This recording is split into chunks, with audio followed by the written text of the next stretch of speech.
What's going on, everybody? Welcome back to the Chasing Dreams podcast with Charlie and Justin. We are on episode number 37. Justin, how are you this morning? Fantastic, man. That's great. Training going well, I assume? Oh, yeah. Absolutely. I mean, I see all the videos you're posting, getting stronger, obviously, so that's one of the goals you have. Yeah, it's very minute increments, it feels like, but it's working. As it should be. Yeah. I mean, anytime you're going to try to go up in any, decent amount of progress, it's going to be slow. Yeah. As long as the higher a level you get, the more you have to fight tooth and nail in order to get the progress. I like the idea of working and earning that 5-pound jump.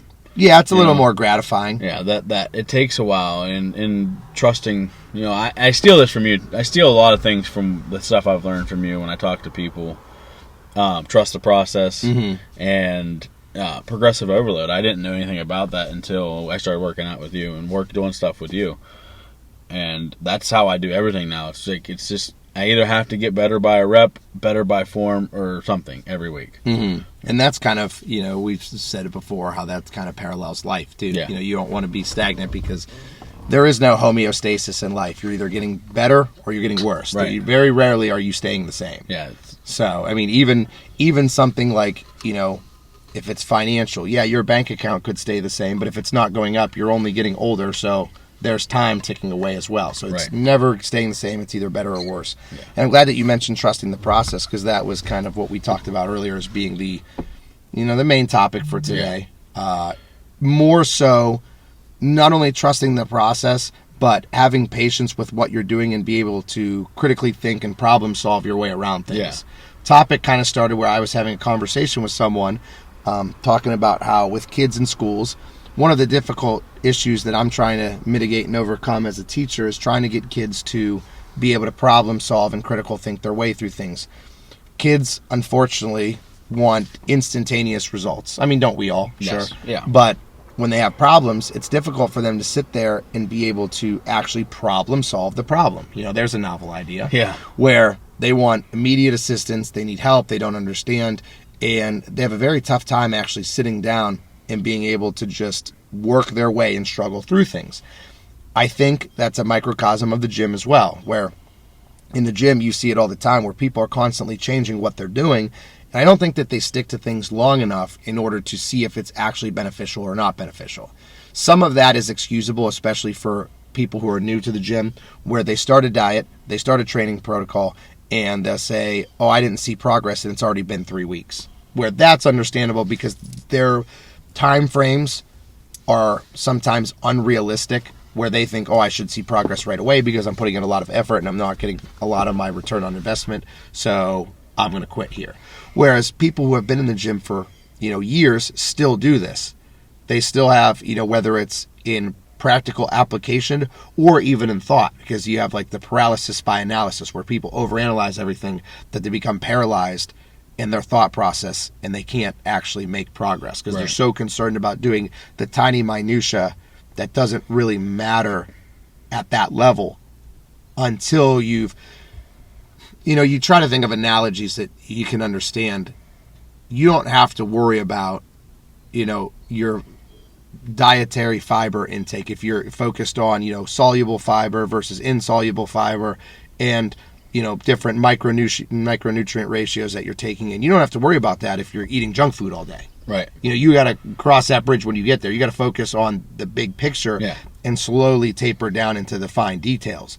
And I don't think people ever get to that point where they focus on the fine details because they don't do any of the big details long enough to actually see progress, whether it's like a training program or a nutrition plan or whatever. Like you and I talked, and I said, since my show in November, I've done essentially the same workout program. Right. Since then, I've added a day and changed I've rotated some exercises based on me, like stalling. Like if I stall on a particular movement for a couple weeks, I'll rotate that out and put something similar in, but a different movement. Like if it's the example I said to you before we started was incline dumbbell versus incline barbell. But other than that, I've been doing the same thing for 8 months now. Right. And you have to. You have to. I mean, if you want results, so like we were talking, and that's why I did the Post-it notes on the mirror. Because it was the goal. That was the goal, and now I have to get to that goal. So there's a process to follow, and if I would have got frustrated because my first big weight goal, right, was 320. I wrote 325 by the beach. Yep. So the first time, because that was the first time that was 6 months, 7 months into the show, into the program, was I wanted to get down to 325. That was 200 pounds lost. Dude, if I would have wrote that down on day one, and then not followed through, like not understood that this was not going to happen, I'd never got anywhere, because I would have quit like I thought I was going to. When I first started this, I never gave myself a chance to go. But people tell you to keep going. Rome wasn't built in a day. You have to move. You have to keep going. So like, I guess what I was trying to say is, like, when with the gym, weight loss especially, is like you were saying, you have to start the big things, the big topics first. So stop drinking pop, stop eating fast food. That's progress. Mm-hmm. And then you critique your diet down until you get to a point where you're eating single ingredient foods and controlled diet, where you're following a strict diet. But at first, you don't need to. I have people that talk to, like, that will come and lift with me once in a while, and it's like they're sore, super super sore after they lift with me one that first workout. Well, I'm not anybody, but I've been doing this for 2 years. You've been doing this for 25 minutes. You should be sore trying to do the exact same stuff that we've been doing for how long? Mm-hmm. Right? I mean, the first time I worked out with you, I had been in the gym for 6 months, and I was sore because it was like the first time I actually worked out, right? And it's like, yeah, you should be. But then whenever 3 weeks go by and then they ask you to help them like put together some kind of a plan, they're not as sore. Well, yeah, you've been doing it for 3 weeks, so your body's starting to get used to it. You shouldn't be. Yeah, the longer you do something, obviously, the more, I guess the better at it you're going to become. Right. And likewise, the longer you do something, the more you'll realize that you're not getting good at it, and now I need to change variables. Right. So if I follow a particular training methodology, whether it's like, we'll use, a high intensity, low rep, low volume type of approach. If I do that for a while, that works for me. I've done that. I've seen it happen with myself and with my body through different, training periods, several months at a time, mind you, even years at a time, where that's a type of training program that works for me. Other people, not so much. When they do a low volume, high intensity, heavy weight approach, some people get hurt and they have nagging injuries and they can't progress past a certain level because, of orthopedic or joint issues, or central nervous system gets too overloaded and they have to taper back a little bit. So there's so many things that people don't even realize work or don't work for them because they've never given it time to actually manifest to see if it works or doesn't work for them. And I think some of that comes with changes in goals as well. For me, the goal has always been to stay the course and be the best bodybuilder that I can be, specific to the gym. I mean, obviously you have multitude of goals elsewhere outside the gym, but in the gym, it's always been the same, is to be the best bodybuilder I can be. Well, I'll see people at my gym or at other gyms, or even in the community that I speak with, who their goals change regularly. Yeah, on a weekly or daily basis. Yeah. And some of that, I feel, gets influenced by the environment. Right. So, like, an example that sticks out in my head is a very clear and a very recent example is, we recently had a couple people at our gym hit some PR numbers on the bench press. Because Mondays are always bench day. It's International Chest Day at every gym. And we get a nice crowd in there that, surrounds these guys for heavy benching. I, of course, am not one of them. I'm one of the cheerleaders. I'm definitely not one of the guys benching heavy.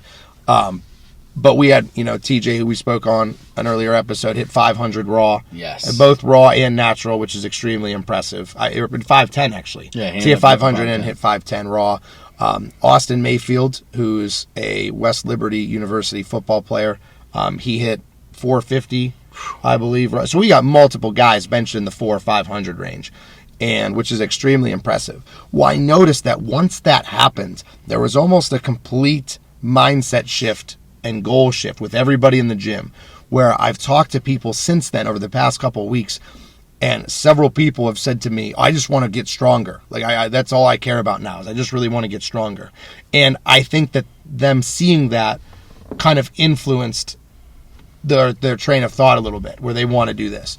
Or like even, and I guess it's flattering if nothing else, but I've trained with people who had no ambitions with bodybuilding, and then they see what I do and they're like, I think that I want to do that, right? Yeah, I mean, I did that.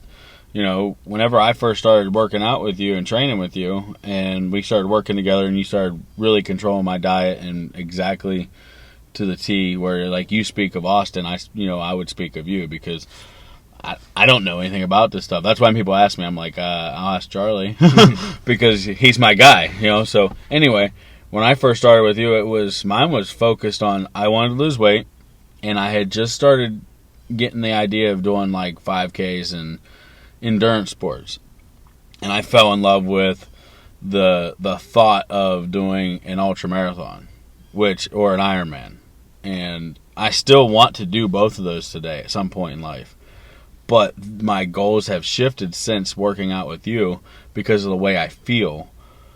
I like the feeling of the bodybuilding training methods, that critiquing every muscle in my body to making it look and feel the best it possibly can. Yeah. So I get it, And like in my whole journey is a short window. In the grand scheme of things, it's less than 2 years. So I've changed, from just wanting to lose weight, just wanting to be healthier and the best version of me I can possibly be, to wanting to be an ultra marathon runner, to now eventually at some point in life I want to have went from 525 pounds to get on stage. Mm-hmm. I think it would be incredible. It would be a feat, but personally it would be the hardest thing that I could ever do. Yeah. I really agree. I think that's because I think arguably I was, one of the highest body fat percentages you could be and be as mobile as I was. Oh, for sure. So to be over 500 pounds, most people would be creeping up on bedridden. I personally feel like I was, because of the way I felt every day after work or after, small menial tasks. Taking the garbage out was hard. But now to think that my goal is to go to arguably the lowest body fat percentage possible. Yeah. And be healthy enough to live and sustain is insane, but I really believe that it's achievable. Mm-hmm. It's going to take time. I asked you early on, and I really, really hoped that your answer was going to be a year or two.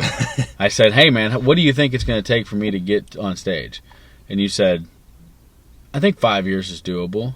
I said, I remember this conversation, I said that if everything went perfect, yeah, diet was perfect, training was perfect, supplementation was perfect, sleep and recovery were perfect, if we had to get cosmetic surgery after the weight loss, if the recovery for that, which I'm unsure of, I don't know exactly how that works. But I told you, I thought bare minimum, if everything lines up perfectly, I would think about 5 years. Yeah. Yeah. So that 5-year goal is stuck in my head. And I think that's important for people to recognize that, hey, good things take time too. Yeah. So not only do you want to avoid having the ADHD mindset of constantly changing what you want to do, but if you find something that you want to do, try to put a goal time on it, like some due dates, so to speak. But also you have to have somebody outside of your friend circle, maybe, not that we weren't friends, but someone who's going to be realistic with you. Yeah.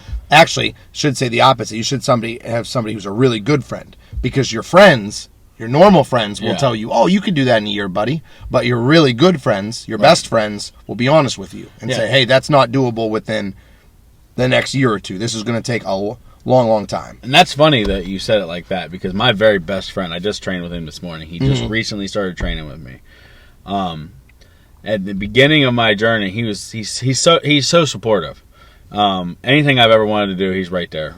You could do anything you want to do, and I think that's awesome. But I almost had to teach him that I don't want you to tell me I'm great. I don't want you to tell me that I can do everything. Blah blah blah blah blah. That confidence booster. I want you to tell me, dude, that looked bad. If a rep looks bad, tell me. Hey man, what's going on? I see you eat, because we had a talk the other day, and I almost yelled at him. I said, no more pizza, because once in a while my diet has slacked a little bit, and every time that they would come over to the house with the kids and stuff, they'd bring pizza, and I'd have a piece or two. Well, I'm not blaming him, but the environment changed where now there's pizza involved, and we've introduced one of my crutches.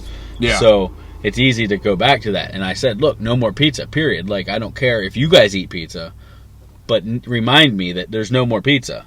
It's not for you, guy.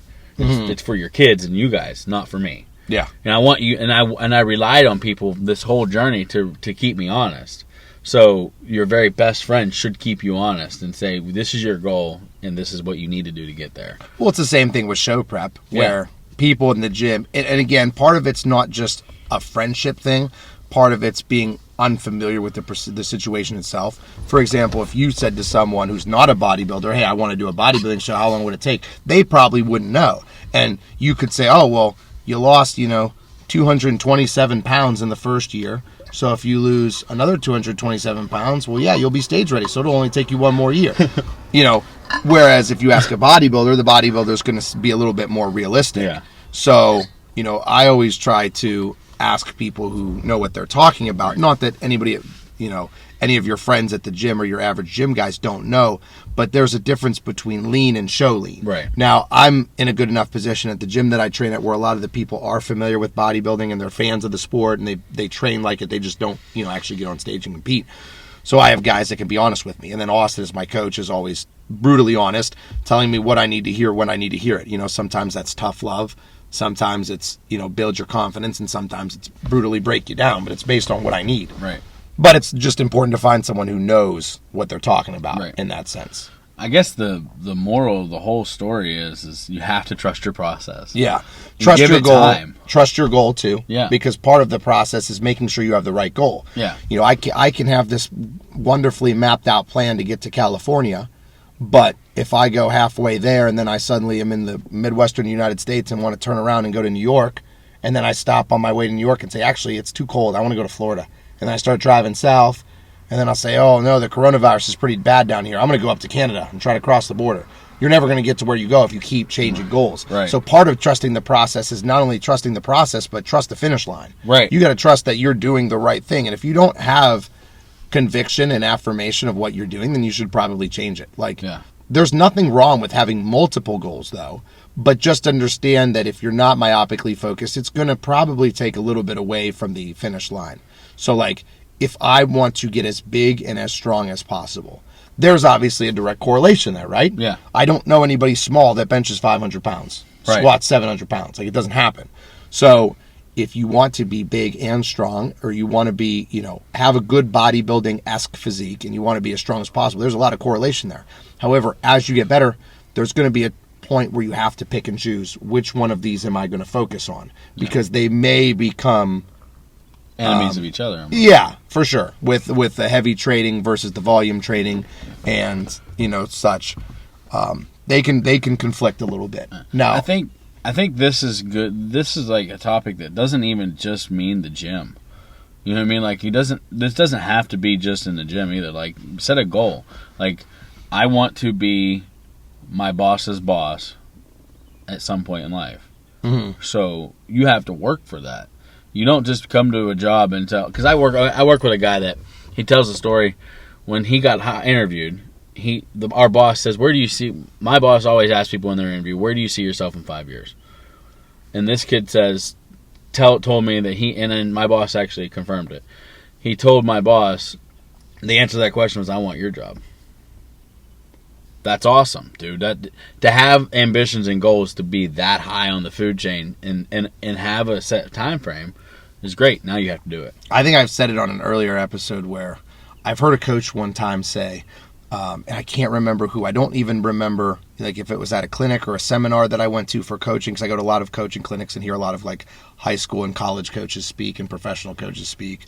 But I heard a football coach say one time that he wants a staff full of guys that are trying to take his job. Yeah. Now that has some context there where it's not in the malicious, I want to be the head coach, but more in the sense of I'm going to do everything I can to act like a head coach, both professionally and preparation-wise, and how I address the team, is you want people that are trying to be better than you, because that's going to better the whole unit. Right.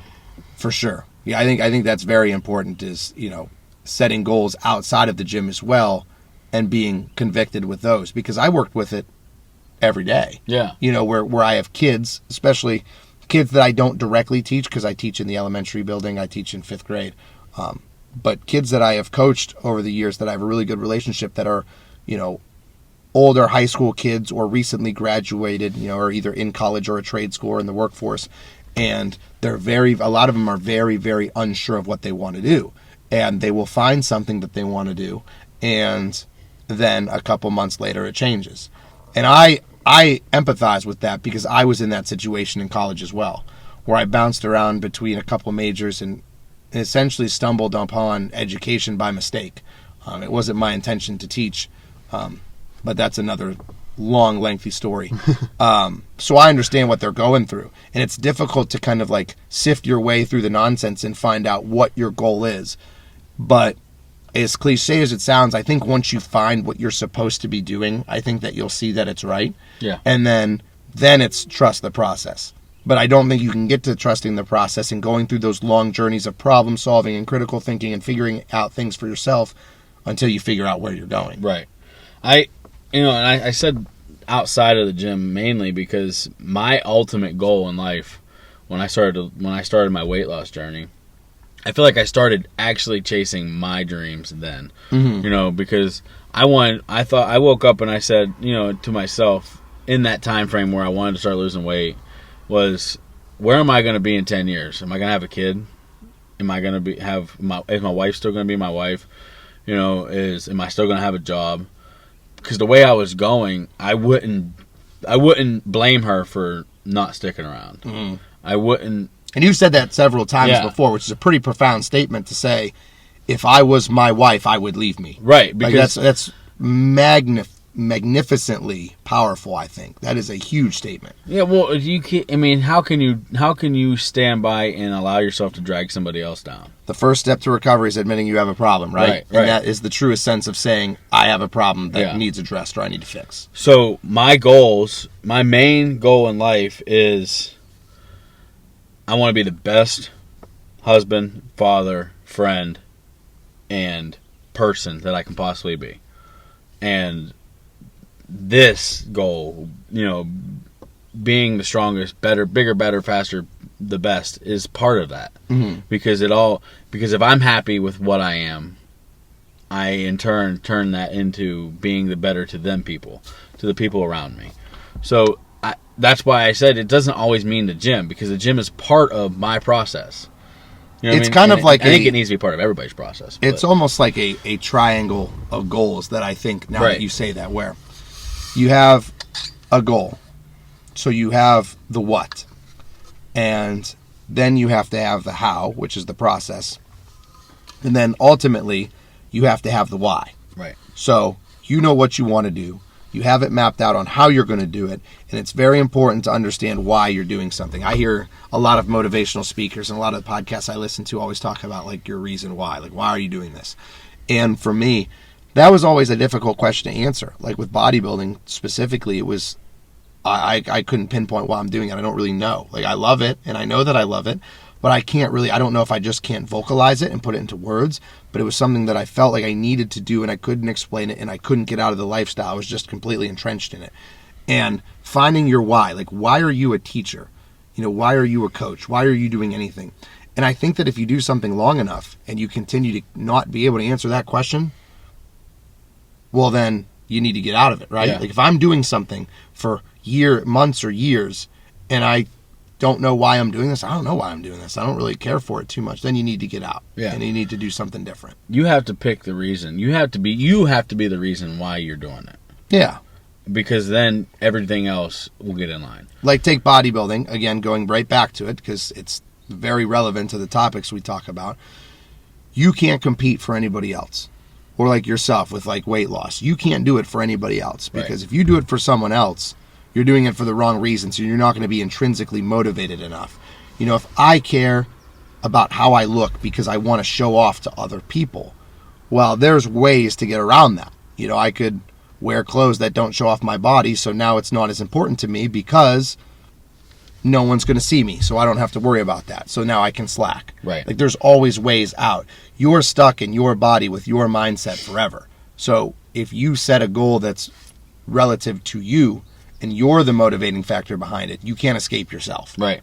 You know. Absolutely. And now let's be honest, there's benefits to doing goals secondarily to yourself. Like, yeah, it's great to look good. Like, no one does bodybuilding and hates looking good. Right. Like, you don't do bodybuilding and say, I hate looking like this. Yeah. You know, otherwise you wouldn't be doing it. So it's the primary goal is to be intrinsically motivated and do it for yourself. And then secondarily off of that, you know, for other things. Like when you told me about why you stopped coaching football, I thought that was profound because I know how much you like football and how much you like coaching football. Yeah.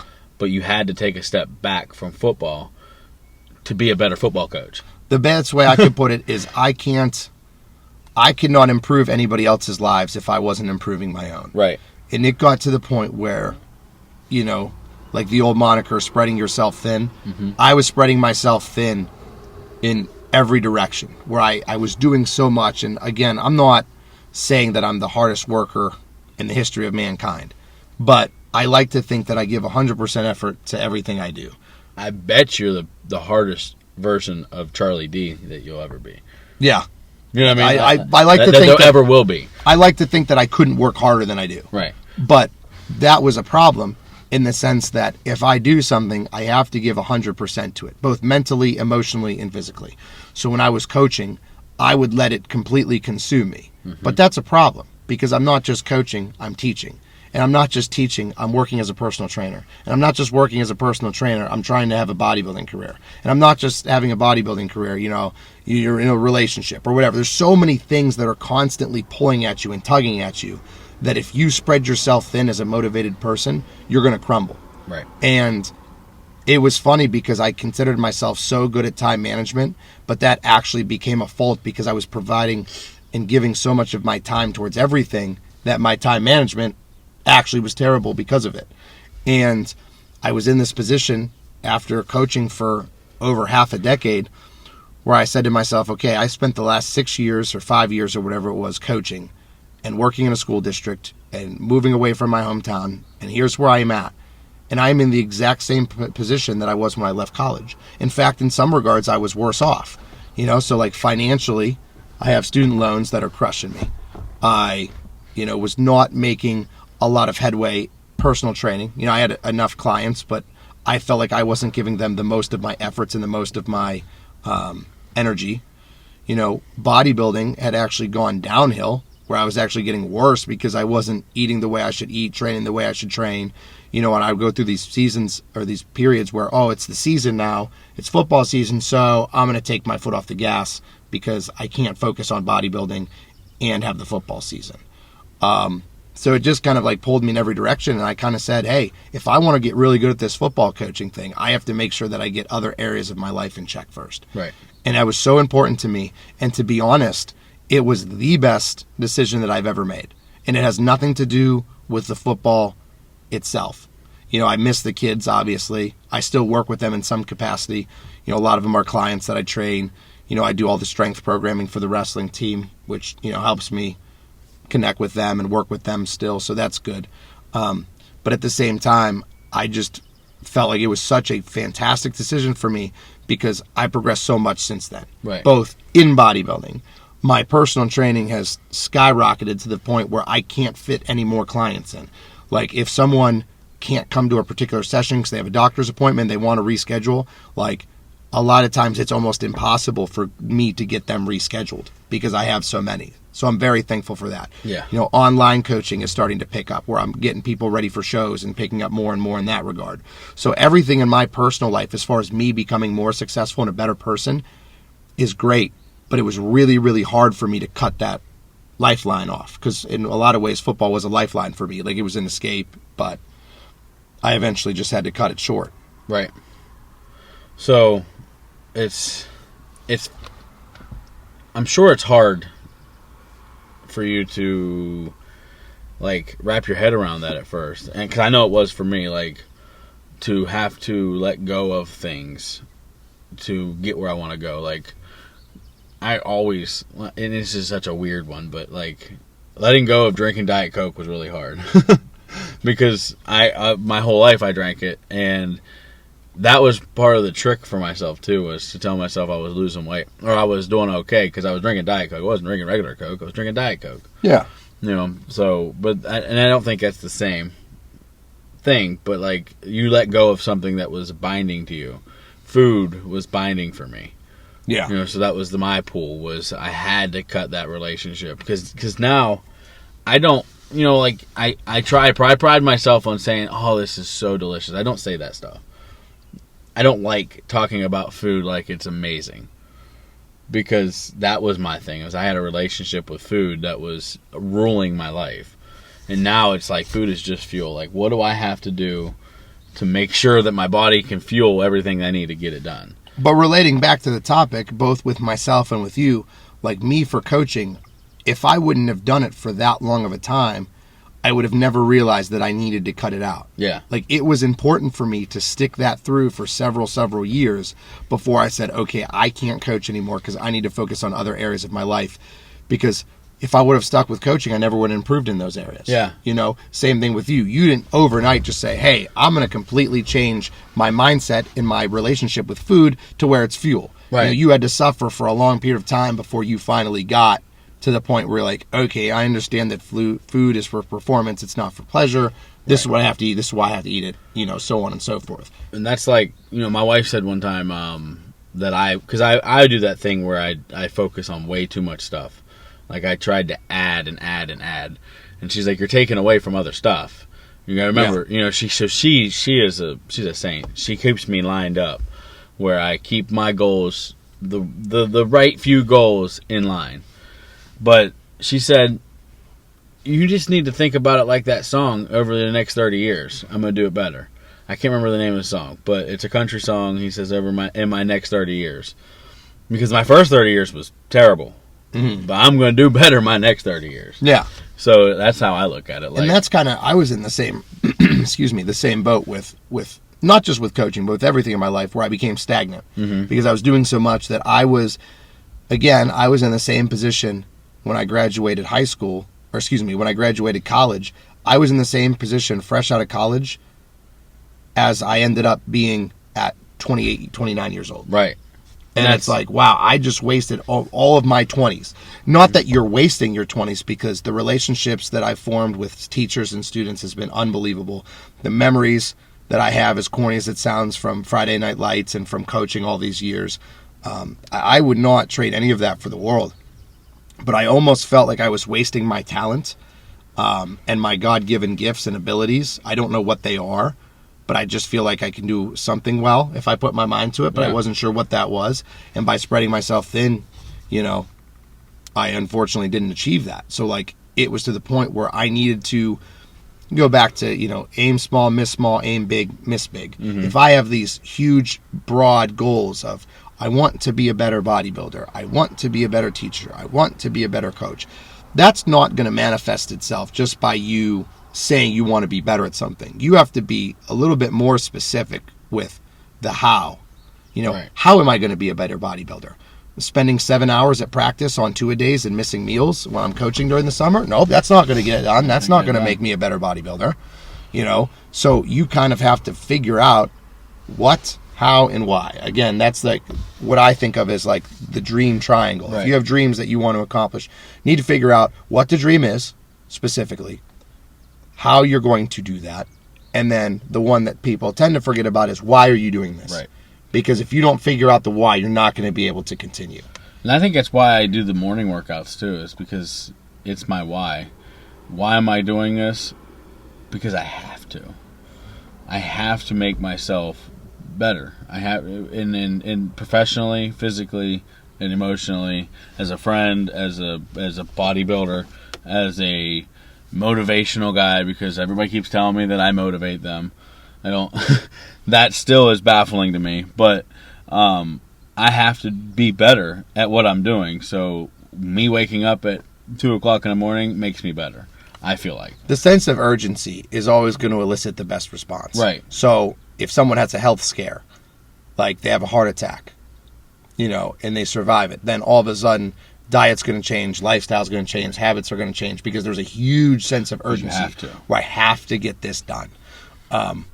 Likewise with you, with your weight loss. There got to be a point where it says, hey, I have to get this done. Right. There are no other options other than bedridden, or as grim as it may sound, I might die soon if I don't fix this. I have to do this. It goes back to the burn the boats story that you told. I love that, and I've been thinking about that a lot lately. There shouldn't be a plan B or a plan C. Sometimes if you really want to accomplish a lot on plan A, that's the only plan. That is the plan, and that's it. There's nothing else. You have to need to do that. Yeah, I agree, and I tell my wife this thing a lot, and I don't know if this is going to directly relate. I think it is, that's why I'm going to say it. But because as humans, we worry about the variables. We worry about, what if my tire blows? Do I have enough money to pay for a new tire? Mm-hmm. We worry about everything. Absolutely everything. How much groceries we need, how much water we're going to need to drink today. Did I feed the dogs last night? Do I have diapers for next week for the baby? This, that, the other thing. And we stress ourselves out so much that we stop thinking about what we can do, what we did do, what are we going to do. Mm-hmm. You have to control what we're going to control. So like I do this a lot where I don't allow myself to stress out anymore. If for some reason we ran short on the money this week, I can't control that. Because it happened already. So what I'm going to control is I'm not going to spend any more money. I'm not going to get worse. I can control that because I just literally can. I'm not going to do it. So if you control your variables that you can control, everything else will start to line up. And you'll start to allocate your time to focus on the things that you can control. And as you get better at the things that you can control, this is what I did with my diet. And it goes back to the diet thing or the journey is you have to crawl before you can walk. You got to walk before you can run. And the only caveat that I would add to all that is that never underestimate what you can control. Right. Because you can control a lot more than you think. And I see that all the time where people get to this mindset where they're like, I have to stop worrying about the things that I can't control, which is phenomenal. That's what you want. I agree with you 100%. However, that sometimes can engender a bad mindset where, I can't control this. I have bad genetics. No. You can control that. You choose not to control that. You can control a lot more than you think you can. That's where I was. Mm-hmm. Everybody gets to that point. I've been there. Everybody's been there at some point in regards to some aspect of their life where they blame other people or blame their genetics or blame the system, and they say that I'm where I am because of somebody else, and it's not in my control, so I can't worry about it. I like that saying, when you point a finger at something else, there's four sticking back at you. Sure. I think I love that. It makes sense because you have to control you. Yeah. But and then knowing when with the diet or with the process, you have to know when you have to introduce new variables too. Yep. When we're training, like you said, when something gets stagnant, you change out for another movement. Or if you're dieting and you eat chicken and rice, and veggies, and chicken and rice and veggies 3 times a day, every day, or 5 times a day, every day, the same portion sizes. At some point, you may have to introduce a new food item or a new diet in general. Mm-hmm. So I'm kind of at that point. Yeah. Where we were actually talking, and it was just it was just funny whenever we started talking about it here because it was not planned at all. I didn't plan on starting this today, but I looked at my watch and it was August 1st, and I was like, well, we could do that if you want. You want to do it? And you're like, yeah, let's do it. So we had talked about learning together more about keto and getting some hands-on knowledge about it. And that was the thing for me with the keto was the hands-on, the practical application, because I'm very familiar with it, but I've never done it myself. Right. And I've given some reasons. I wouldn't call them excuses. I'd say they're valid reasons on why I don't think a ketogenic diet would be a good approach for me personally to do. But I would like to do it at some point, and I'll talk to Austin about this. I don't think right now, but at some point in the future, I would like to do a round of keto just so I have some practical anecdotal knowledge for how it affected me so that I can better relate to clients who, do a ketogenic approach or follow a ketogenic diet. So you and I started talking about a ketogenic diet kind of on a whim, and you mentioned to me, you said, well, it's, well, right now it's a little bit later, but earlier when we first started, I'd say 7 in the morning, and I've only had X, Y, and Z. It was only proteins and fats so far. Tablespoon of peanut butter. It's all I've ate today. And it's like, okay, well, you said maybe I should start keto sometime, and then you mentioned that, and then you paused and said, it's the first of the month. Why don't we try doing keto? Yeah.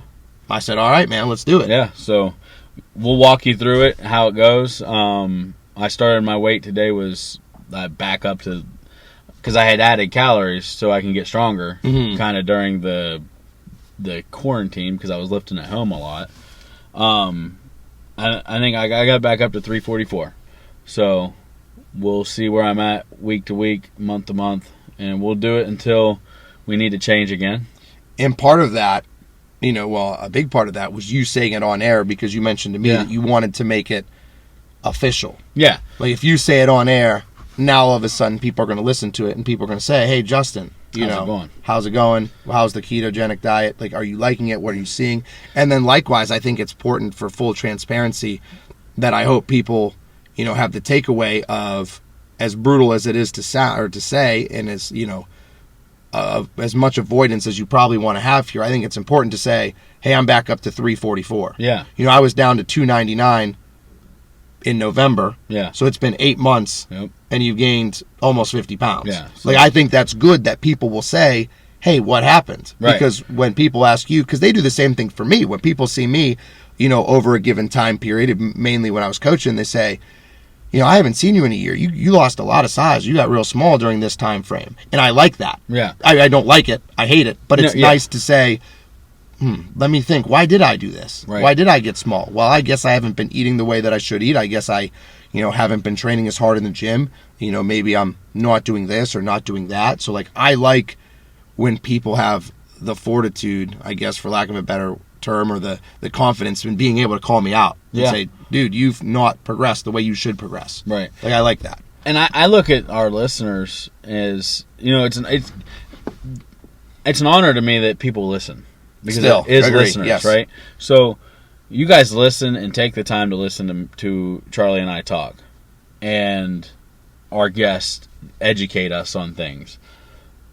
So to me, I think I owe it to you guys, because without you, what would this podcast be? Mm-hmm. And I look at you guys like family. You know what I mean? Like this is the Chasing Dreams family. Like, you guys are all on this journey with Charlie and I to wherever we take this thing, whatever we end up doing.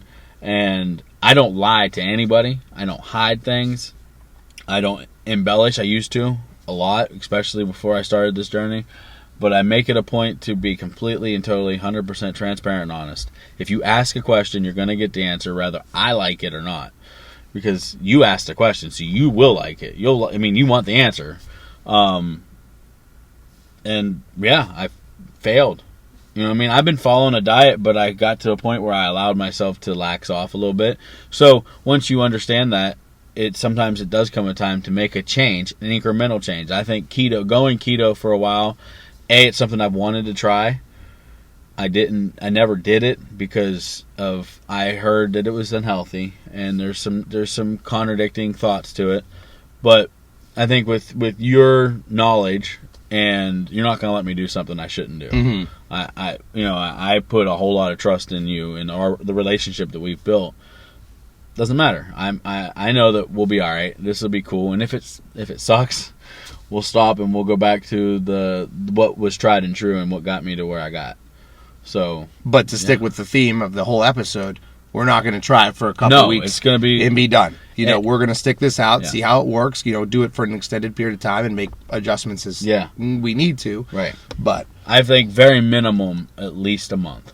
And this is kind of in the same vein, talking about the listeners having holding us accountable for certain things. The other thing too is I never wanted to be a fraud.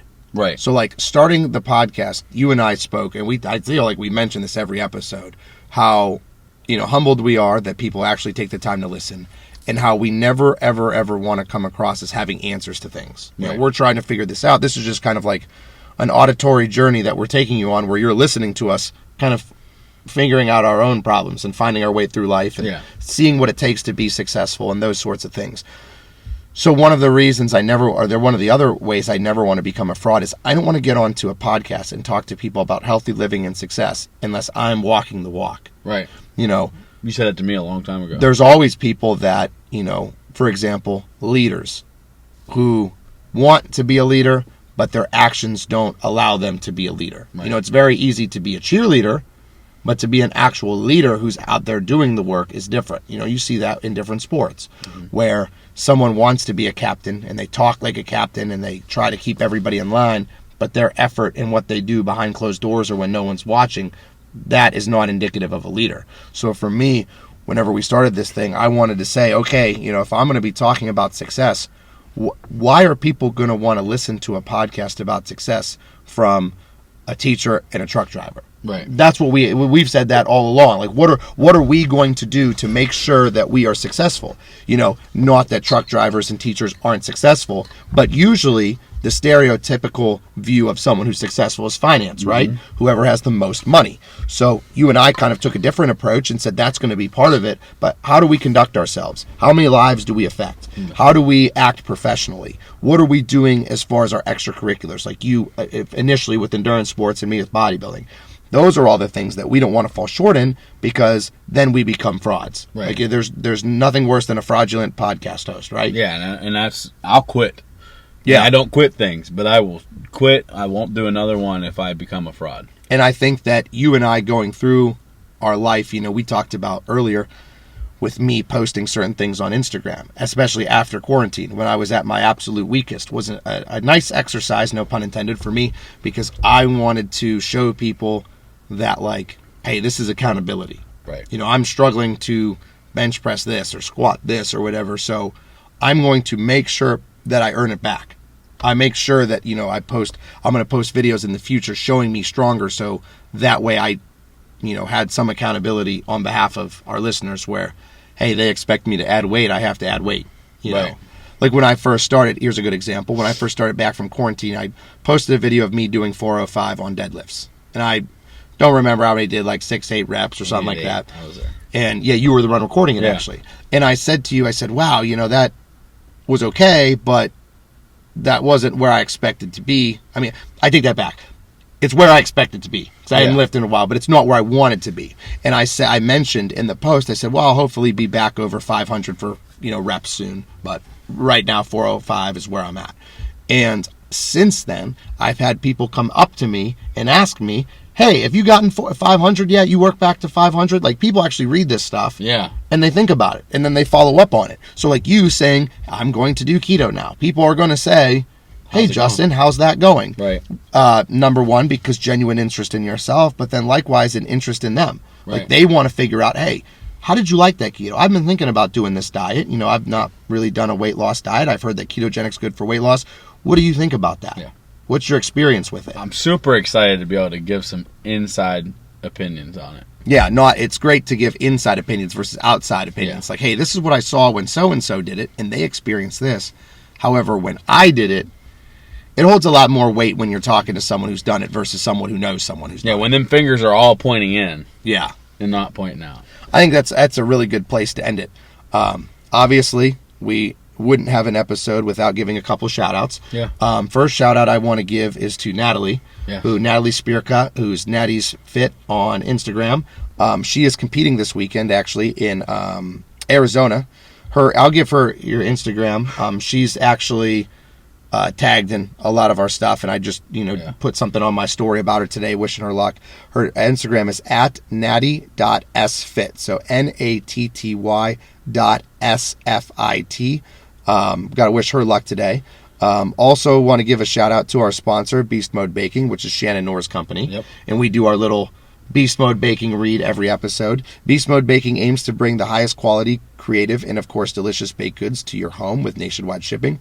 All orders are pre-ordered in order to be packed fresh and ship them out to you ASAP. Beast Mode Baking offers flat rate shipping of $15 due to the size and the weight of the cookies and doughs. So if you are interested in getting anything from Beast Mode Baking, please check out Shannon's Instagram. That's at snor13. That's at SKNORR13. And that's pretty much it, man. Man. Another beautiful episode, timed up just right. I'm going to go get a workout in. You're going to go get, Some meal food. 1 in. Ketogenic meal 1. Yes, ketogenic meal 1. I am going to go get a workout in, going to go train legs now, and it's actually perfect timing because we're sitting in Studio B with the windows open, and it's slowly starting to rain. So with that, we have come to the end of another episode. This has been the Chasing Dreams podcast, episode 37 with Charlie and Justin. Thanks for joining in. As always, we appreciate you guys so much, and we will see you next week. Unbreakable, unstoppable, I push to the edge.